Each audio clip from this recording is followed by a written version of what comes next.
Hello. Thanks for watching this Tech to Connect video tutorial. The topic of this tutorial is making a video call through FaceTime. First, locate the FaceTime icon. It is green with a white camera inside. Then tap on it. Once opened, there is a gray stripe with recent calls. If you want to make a new call, press on the plus sign and there are two options.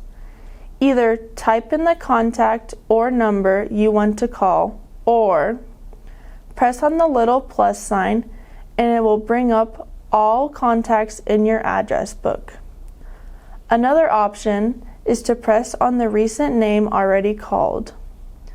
The iPad will immediately begin calling. Hopefully, someone will answer. Then you can enjoy your call. When done, press the red end button at the bottom. It has a white X in it. You have made a successful FaceTime video call. Thanks for tuning in. Make sure to check out the rest of our video tutorials on the Tech to Connect website.